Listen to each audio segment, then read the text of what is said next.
Adelante. Bueno, em, bueno, para ponerlos un poco más en contexto, la tesis la desarrollé en la Universidad Técnica de Múnich, en el marco de la beca ALE-ARC, otorgada por el Servicio de Intercambio Académico Alemán y el Ministerio de Educación de la Nación.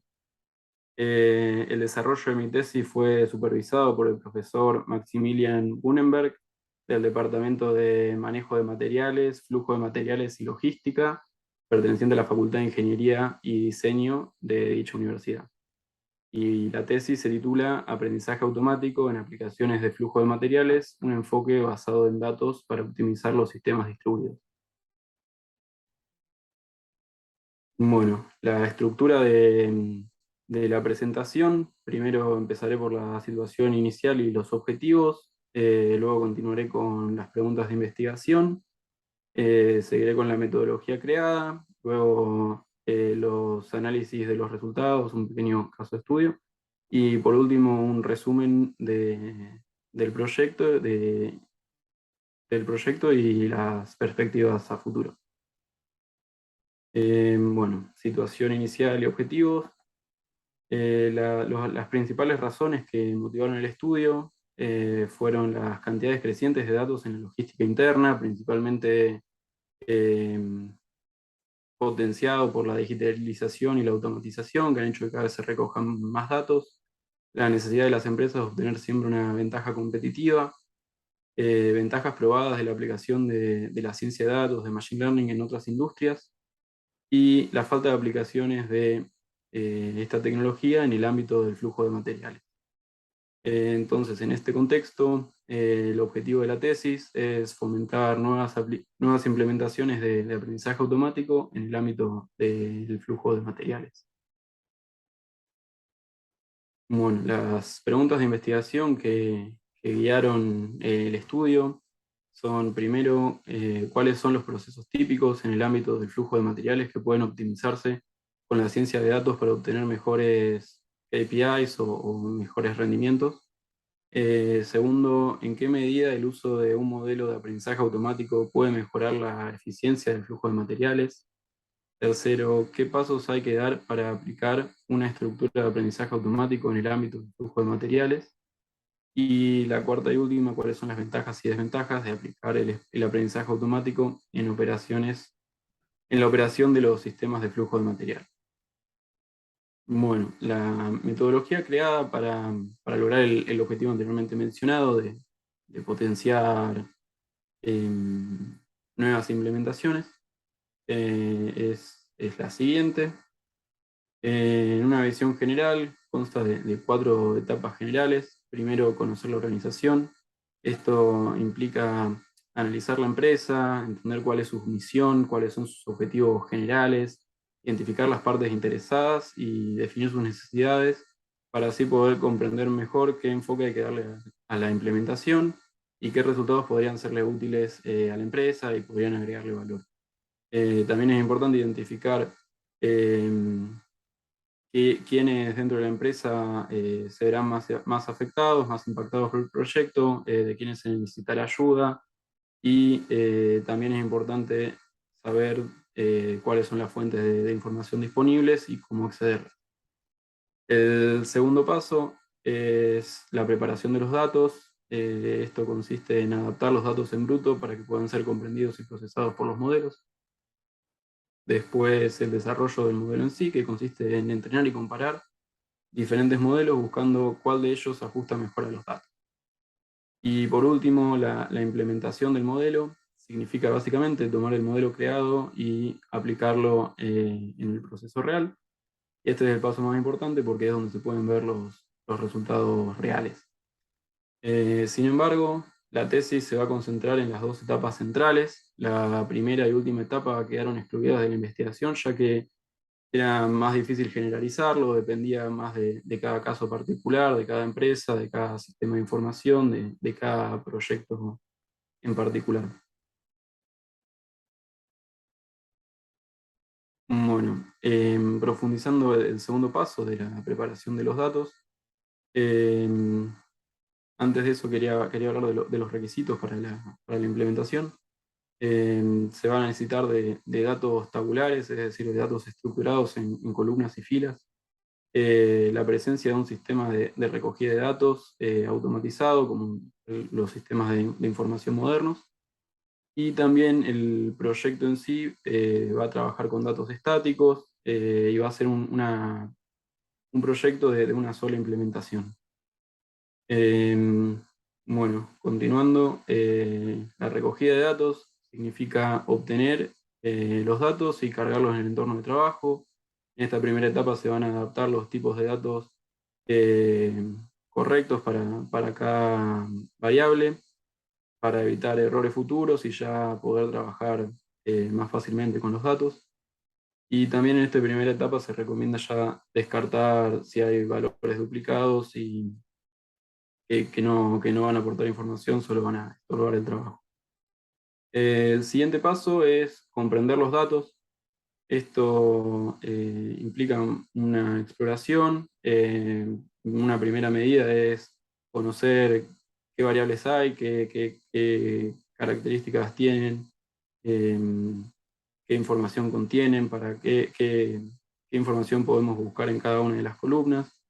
Eh, Luego una exploración más profunda con visualizaciones, con cálculo de algunas métricas estadísticas. Para las visualizaciones, las variables numéricas se recomienda utilizar histogramas o diagramas de caja y bigotes. Para variables categóricas, gráficos de barras. Y bueno, el cálculo de cualquier parámetro estadístico que sea de utilidad. En este caso se deben plantear qué preguntas tenemos con el proceso y tratar de buscar una respuesta con los datos. Eh, el siguiente paso es condensar los datos y luego de trabajar con distintos sets de datos, noté que la estructura general de los sistemas, de cómo estructurar los sistemas de información los datos, sería cada fila, cada entrada.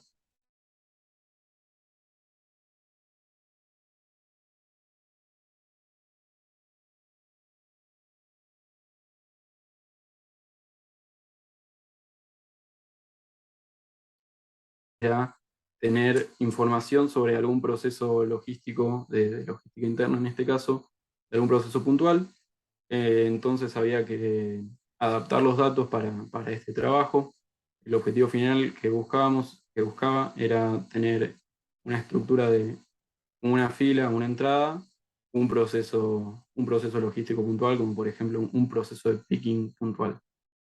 Eh, bueno, para esto había que condensar los datos. Para lo que antes teníamos varios renglones, ahora íbamos a necesitar tenerlo comprimido en uno solo. Entonces, distintos enfoques que se buscaron fueron em, para variables numéricas, por ejemplo,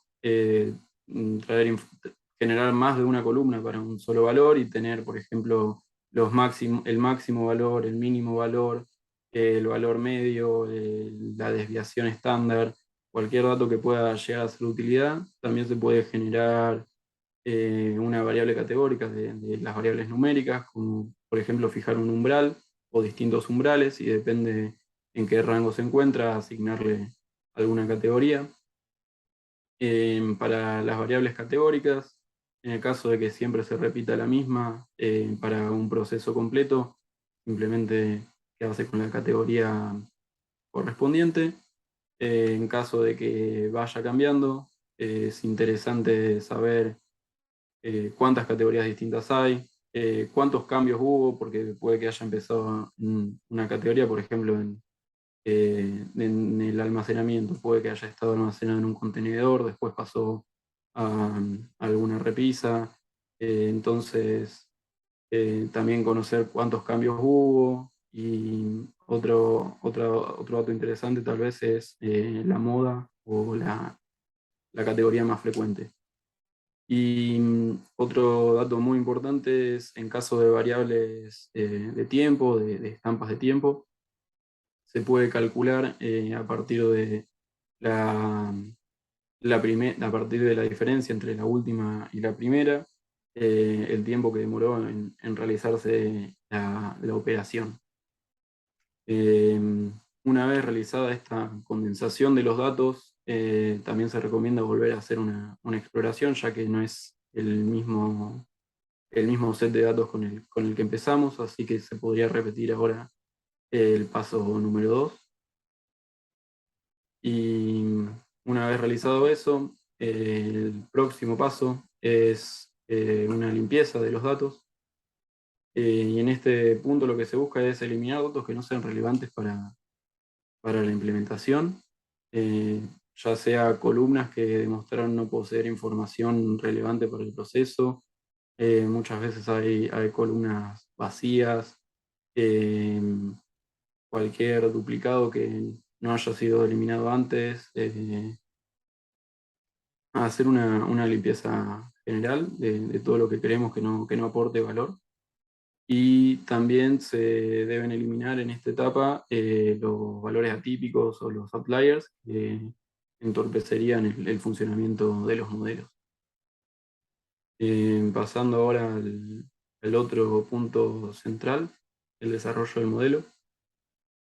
Antes de realizar cualquier tarea, lo primero que se hace es separar del conjunto de datos un subconjunto que no va a ser expuesto al modelo en ningún momento, que se va a reservar para probar el modelo con datos que no haya visto, pero sabiendo, digamos, el target de estos datos, cuál sería el resultado. Eh, bueno, hay diferentes formas de realizarlo, dependiendo de los datos con los que se cuente.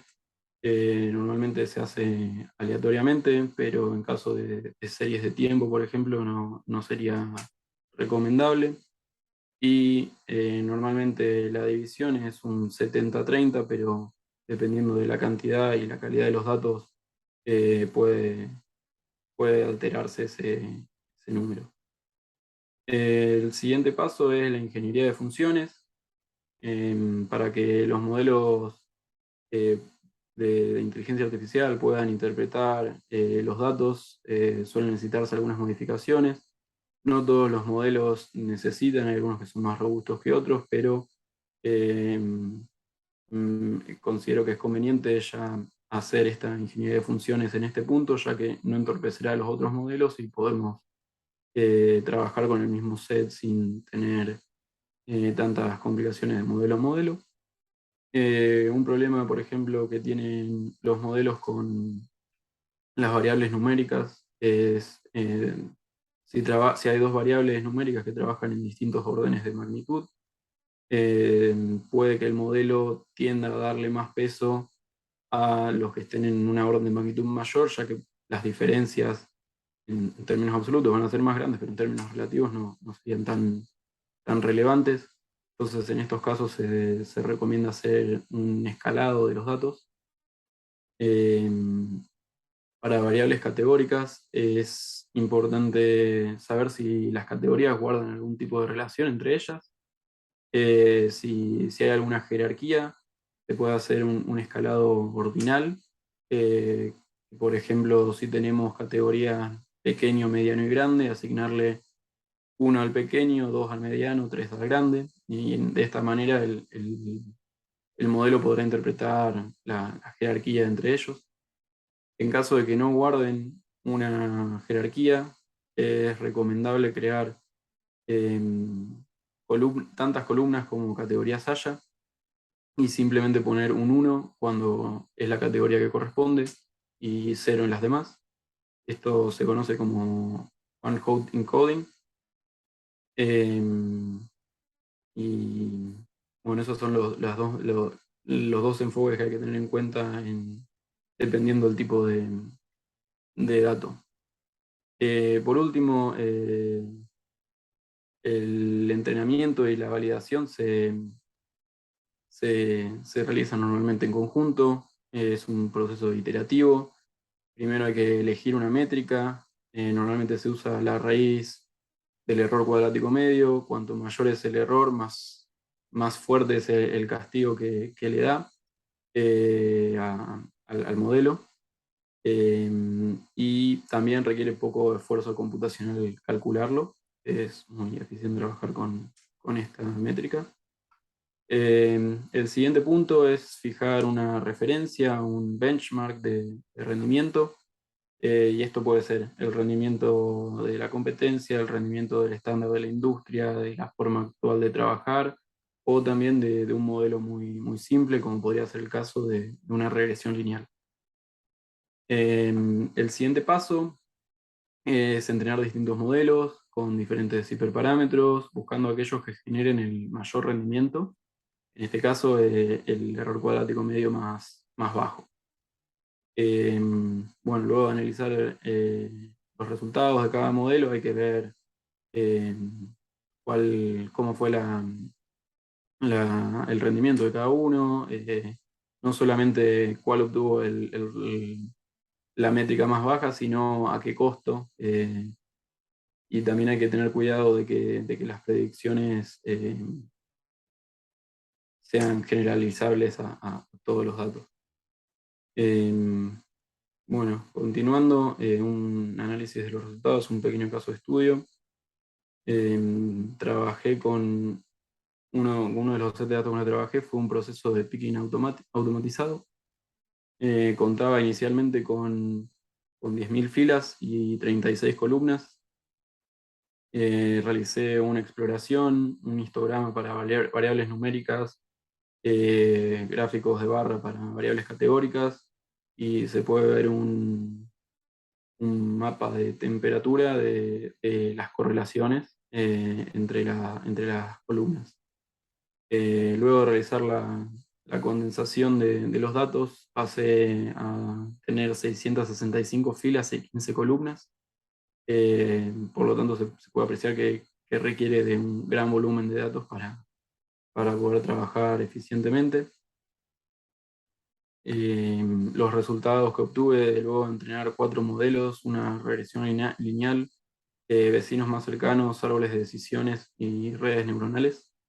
Los gráficos que aquí presento en, en un eje presenta el valor real y en otro eje presenta el valor de la predicción. Por lo tanto, el caso ideal sería que todos los puntos estén sobre esta línea de 45 grados. Y se puede apreciar que normalmente los modelos ajustan mejor a valores más bajos, un poco, y el rendimiento empeora cuanto mayor es el valor. Y aquí se está calculando el tiempo de ciclo, que se calculó como la diferencia de las fechas. Y acá podemos ver la raíz del error cuadrático medio para los distintos valores. Como un pequeño análisis de los resultados, los modelos parecen funcionar mejor, las operaciones con menor tiempo de ciclo. Es necesario validar la velocidad de los datos también. En el caso anterior, a partir de los resultados obtenidos, la red neuronal sería la primera que descartaría, ya que fue la que mayor tiempo de entrenamiento tuvo y los resultados no superan el de otros modelos y no sería recomendable. Los vecinos más cercanos y los árboles de decisión sí presentan una mejora con respecto a la regresión lineal. En este caso recomendaría el uso de los vecinos más cercanos simplemente porque los dos modelos son simples, son rápidos de entrenar, así que en este caso recomendaría el árbol de decisión, que fue el que mejor rendimiento tuvo en cuanto a la métrica. Volviendo a la discusión de los resultados, los modelos parecen funcionar mejor en las operaciones con menor tiempo de ciclo, y analizando mejor los datos pude ver que los datos no estaban muy bien balanceados en cuanto a las categorías. Normalmente había una categoría que concentraba la mayor cantidad de datos, entonces el potencial de información que se podía sacar de los datos no era el mejor. Es necesario validar la veracidad de los datos, ya que encontré operaciones de una sola acción que no presentarían algún sentido teórico, y también la ausencia de atributos relevantes. Por ejemplo, en este caso de picking, eh, antes de ver un set de datos, en un caso de picking, el atributo que consideraría más importante sería la distancia recorrida para tratar de determinar el tiempo. Y en este caso puntual esa información no solo no estaba disponible, sino que tampoco era posible inferirla a partir de los datos presentes. Y que esos son algunos de los motivos por los que creo que el modelo tuvo el resultado obtenido. En cuanto a las respuestas a las preguntas de investigación, ¿cuáles son los procesos típicos en el ámbito del flujo de materiales que pueden optimizarse con la ciencia de datos para obtener mejores KPIs, mejores rendimientos? Eh, Cualquier proceso con un alto grado de automatización y digitalización en los que se crean y almacenan adecuadamente los datos, por ejemplo, procesos de picking. Una segunda etapa es, la pregunta era en qué medida el uso de un modelo de aprendizaje automático puede mejorar la eficiencia del flujo de materiales. Es difícil de cuantificar, ya que la metodología llega hasta un nivel de análisis predictivo. Entonces no podría hacer algún análisis de cuánto varió alguna métrica en particular. En tercer lugar, ¿qué pasos hay que dar para aplicar una estructura de aprendizaje automático en el ámbito del flujo de materiales? Sería lo detallado anteriormente, se refiere a la metodología. ¿Cuáles son las ventajas y desventajas de aplicar el aprendizaje automático en el funcionamiento de los sistemas de flujo de materiales? Potencial ayuda a la toma de decisiones, y desafíos, la calidad de los datos. Bueno, ya llegando al final, eh, bueno, un resumen del trabajo presentado. Comencé con una introducción a los conceptos básicos de Machine Learning y de flujo de materiales, de logística interna. Eh, Seguí con la creación de la metodología, un caso de estudio y por último una discusión de los resultados. Y en cuanto a las perspectivas, la inteligencia artificial, el machine learning, aún está en una fase inicial en el flujo de materiales, pero tiene un gran potencial. Los sistemas de información podrían y deberían evolucionar para captar la información que sea necesaria y que esté más adaptada para este tipo de trabajos. Y por último, la metodología debería aplicarse en algunos casos de estudios para validar diferentes escenarios. Aquí se buscó trabajar con el tiempo de ciclo y no se experimentó con otras métricas. Y también trabajé con distintos sets de datos, pero siempre en un proceso de picking también. Así que podría extenderse a otros procesos intralogísticos. Y bueno, con eso termina mi presentación. Así que bueno, muchas gracias por su atención.